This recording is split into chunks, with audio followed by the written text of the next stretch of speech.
Olá, bom dia, queridos alunos do sexto ano. Beleza, galerinha?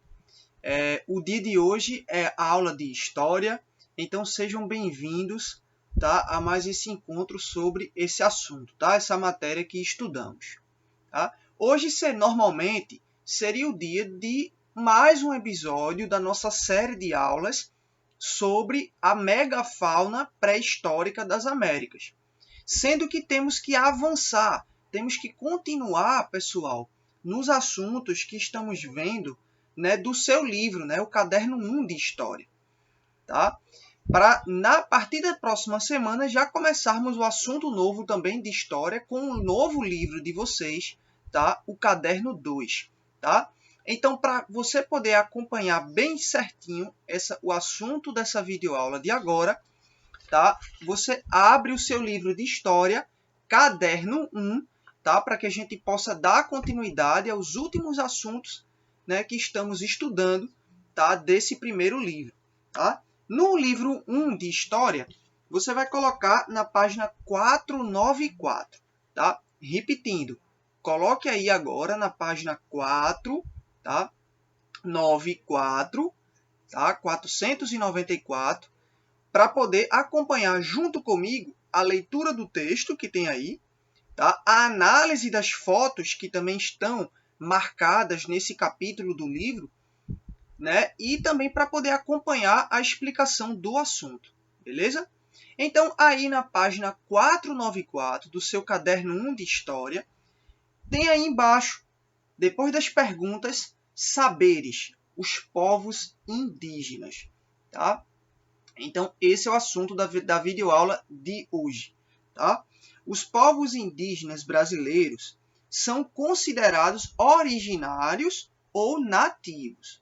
Então, o índio no Brasil, a gente chama ele de uma pessoa que viveu aqui antes da chegada dos portugueses, antes do que a gente chama de descobrimento do Brasil, que na verdade foi uma invasão, tá? E uma ocupação dessas terras do Brasil pelos povos europeus, tá? Antes dos europeus chegarem aqui, quem vivia aqui eram esses povos originais ou povos nativos. O nome nativo quer dizer o quê? Quer dizer aquele que nasceu naquele lugar, tá? Então o índio é o primeiro habitante do Brasil, tá? Esses milhares de povos indígenas que ainda existem, né, hoje no nosso país, tá? São as primeiras pessoas que nasceram e viveram aqui nessas terras, tá? Antes disso aqui ser chamado ainda de Brasil, tá bom? Por isso que no começo desse parágrafo, que eu comecei a leitura agora, está dizendo que os indígenas brasileiros são considerados os povos originários ou os povos nativos, tá bom? Então, acompanhe junto comigo com atenção a leitura do texto. Recebem essa denominação porque estavam no território que atualmente forma o Brasil, antes da chegada dos colonizadores europeus em 1500, tá bom? Conforme a teoria científica mais aceita, os primeiros grupos humanos cruzaram o Estreito de Bering durante um período de glaciação ocorrido há 12 mil anos atrás. Esses grupos se espalharam pelo continente americano e povoaram parte de suas terras. Tá? Então, de onde é que veio então esses primeiros habitantes do Brasil? Se alguém te fazer essa pergunta, o que é que você pode responder? Você vai entrar com a teoria científica que já estudamos em pré-história do Brasil, né, sobre essa primeira ocupação do ser humano no continente americano, né, onde tem também o Brasil. Tá? Os povos, olha só, caiu aqui por conta do vento, tá? Um dos padroeiros do São João. Acontece, né? Esse tipo de probleminha na videoaula. Olha só, para a gente poder continuar, né, e eu não ter que retroceder desde o começo do vídeo, então vamos seguindo o andar da carruagem, né? Então, continuando, né, para a gente não perder a atenção, é o seguinte: há 12 mil anos, aproximadamente, na pré-história ainda, né, esses primeiros indígenas foram ocupando, né, as terras do Brasil, tá? Ocupando, né, se estabelecendo aqui, vivendo com grupos, tá? Tanto na região onde hoje é a floresta amazônica, como no litoral brasileiro, tá? Onde tem, por exemplo, a região nordeste, né? O lugar onde vivemos. Então, por todos os cantos do Brasil, começou a se ocupar, há 12 mil anos atrás, até 1500, tá? Milhões de povos indígenas, tá? Então, continuando então o parágrafo. Esses grupos se espalharam pelo continente e povoaram parte de suas terras. Então, os indígenas de 12 mil anos até a atualidade foram se espalhando, né, e ocupando várias partes do Brasil. Observe aí junto comigo esse mapa que tem na página 494. Olha só, bem colorido para a gente poder entender, né, o que quer dizer cada cor, né, de cada ocupação que aconteceu no Brasil, tá? Junto comigo você vê aí quais são os grupos indígenas que passaram a ocupar o Brasil, tá? Antes de 1500, ou seja, antes da chegada de Pedro Álvares Cabral, junto com os portugueses, tá? Para começar a colonização do Brasil. Então a gente tem os Tupi-Guarani, os Ijê, os Aruaque, os Caribe, os Cariri, dentre outros, né, que você pode observar aqui na legenda do mapa, ó, o nomezinho de cada grupo indígena, tá? E cada cor representa cada grupo indígena. Olha só que legal. E cada cor também está sendo representada, tá, no local ou região do Brasil que cada grupo ocupou e se estabeleceu, tá bom? Então, aí tem aí todo o Brasil sendo ocupado antes de 1500 pelos milhões de povos indígenas, tá, que viviam aqui. Vamos então para a próxima página, página 495, tá bom?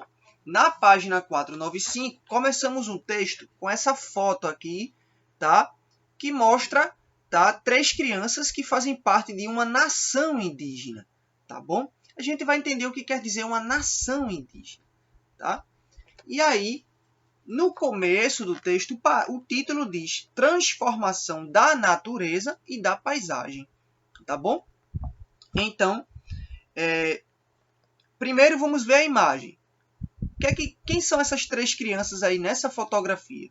São crianças indígenas da região do Amazonas, tá bom? São índios que vivem no Amazonas, né? Mais ou menos ali na região onde tem a floresta amazônica, tá? E agora vamos começar a leitura do texto, beleza? Sem perder o foco, junto comigo agora, vamos continuar a leitura. Antes da chegada dos europeus, em 1500, as populações indígenas viviam da caça, da pesca, da coleta e da agricultura, tá? De maneira geral, para essas sociedades, a posse de terra ela era coletiva. Tá? O que quer dizer a posse de terra coletiva? Os grupos indígenas, tá? Eles brigavam entre eles para poder disputar as terras, né, que eles iam ocupar quando eles foram o quê? Se espalhando pelo Brasil. Tinha guerras entre os índios, sendo que, ainda assim, essa guerra, vários grupos se uniram muito, ficaram um aliado do outro para poder garantir mais terras para o seu povo. Então a posse de terra ainda se tornava coletiva, ou seja, numa tribo indígena, numa aldeia indígena, não existe isso de que essa terra é minha ou essa terra é do meu vizinho e eu não posso mexer. Numa aldeia indígena, a posse de terra ela é coletiva. Quer dizer que a terra que está sendo ocupada ali, onde todos vivem naquela aldeia, é de todo mundo, é de cada indígena que vive naquela aldeia. Então é isso que quer dizer que a posse de terra ela é coletiva, tá bom? Por meio de regras de parentesco, os membros da comunidade tinham acesso aos bens materiais, sociais e simbólicos. Essa característica da organização das comunidades indígenas está relacionada ao mito. Você se lembra de quando falamos da cultura Camaiurá? O tempo presente não ignora o tempo mítico no século XXI. Está comparando, então, outros grupos indígenas com os Camaiurá. Eles não se interessam, nenhum índio se interessa em ter uma terra particular dele. Tá? Cada povo indígena, cada cultura tem sua aldeia, né, o lugar onde vive, e a terra que é daquela aldeia é de cada índio que vive naquela aldeia. Tá? Então, a terra para eles é de posse coletiva, ou quer dizer, a terra pertence a todos os índios. Tá bom? Então, isso é uma característica aí para você ficar bem ligado como é que vive os povos indígenas em aldeia, tá? Que é bem diferente de quem vive na civilização branca e moderna, tá bom? Como nós aqui na cidade grande, né? E aí temos aí o segundo parágrafo do texto. Essa é uma cosmovisão e está relacionada à cosmologia. Segundo essa maneira de ver o mundo, o espaço territorial é a razão de sua relação com o universo. Por isso, os Camaiurá e a maioria dos povos indígenas não consideram a natureza e a terra como objetos de posse. Isso aí o texto está explicando, pessoal, para a gente, que tem a ver com a crença religiosa deles, tá bom? Não existe essa questão de propriedade particular na visão do indígena, tá? Para eles a natureza e tudo que tem na natureza, tá? Foi dado para nós pelos deuses, né? Desde a criação do universo. O homem ele foi abençoado pela natureza. Então o homem ele não tem o direito de dizer que a natureza é posse dele, pertence a ele, tá bom? Porque na visão indígena, né, isso é uma visão religiosa, uma visão de crença cultural deles. Na visão do índio, a natureza é um presente de Deus, né, ou dos espíritos da natureza para o homem. Então a natureza não pode pertencer ao homem. O homem não pode ser dono da natureza, tá bom? E aí ele também não vai ter direito de poluir ou de destruir a natureza, porque ela não pertence a ele. Ela pertence ao mundo e quem criou o mundo foi Deus. Então é essa visão que o indígena brasileiro ele tem com relação à floresta, aos rios, ao oceano e a tudo que tem na natureza, como a fauna e a flora também, os animais e as plantas. Beleza? Então vamos continuar o texto para nos aprofundar um pouco mais, né, no conhecimento indígena. Tá bom? Agora que você sabe o que é a cosmovisão, será possível afirmar que os povos indígenas não transformaram a natureza nem a paisagem? Olha só, é uma pergunta que o livro faz para a gente.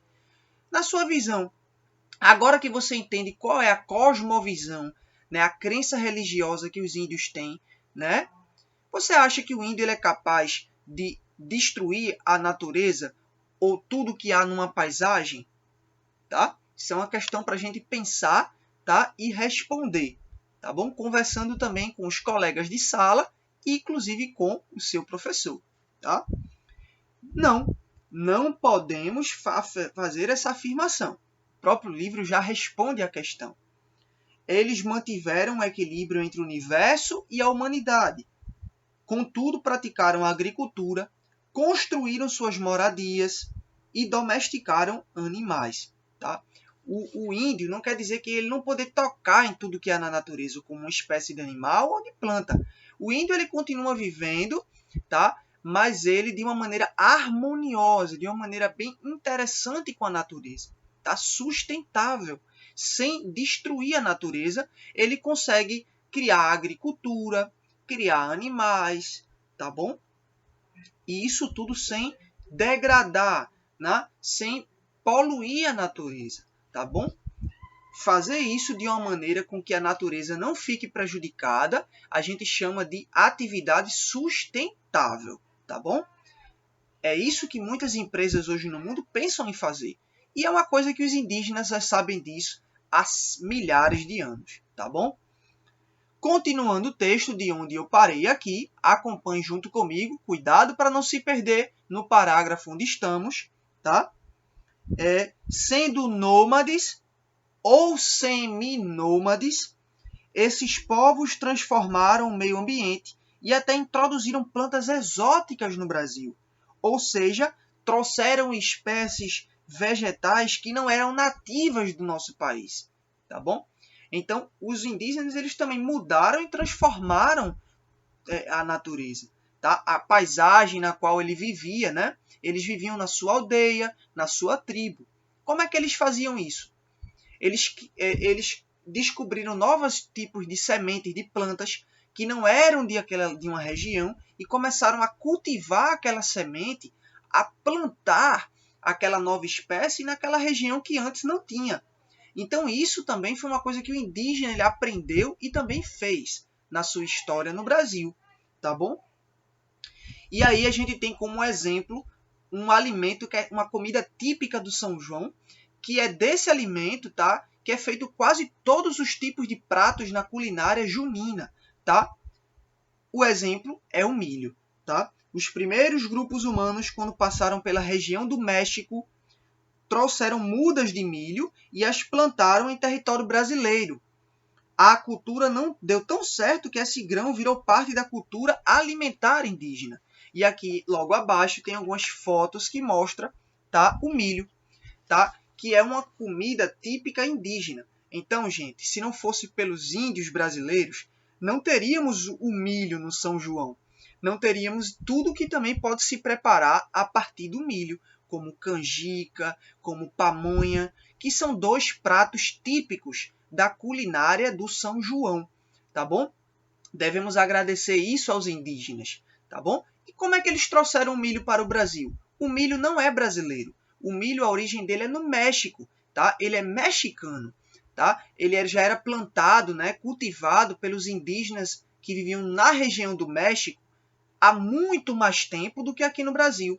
Sendo que à medida que o tempo foi passando, muitos desses grupos indígenas saíram da região do México e migraram para o território brasileiro. De lá para cá, eles trouxeram algumas mudas de milho, né? Eles não eram nada bestinhas, né? E com essas sementes de milho, eles aprenderam a cultivar essa semente, tá? E a plantar o milho. Tá? E aí o milho, com o passar dos séculos, ele se tornou uma planta que se adaptou ao clima e à região no Brasil e com o passar do tempo se tornou parte, tá, de um alimento indígena, que ainda é muito cultivado por vários povos indígenas. Tá? E também, além disso, se tornou um prato típico, tá? Um alimento muito utilizado durante essa festa, tá? Que ainda estamos dentro dela, que é o São João, beleza?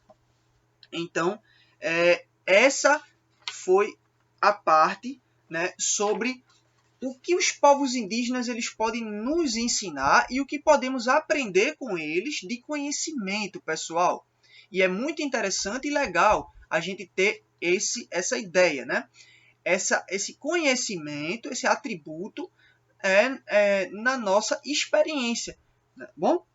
E aí, pessoal, para a gente poder finalizar essa aula, temos aí a parte, tá, da página 496, sobre moradias. Tá? Quais são os tipos de moradias, tá, indígenas? Tá? Onde é que o índio ele mora? Né? Eu falei aqui em aldeia, que é onde o lugar de moradia do índio. Mas nas aldeias, como é que o índio, onde é que ele dorme? Tá? Esse local na aldeia onde o índio ele construiu para viver com a sua família.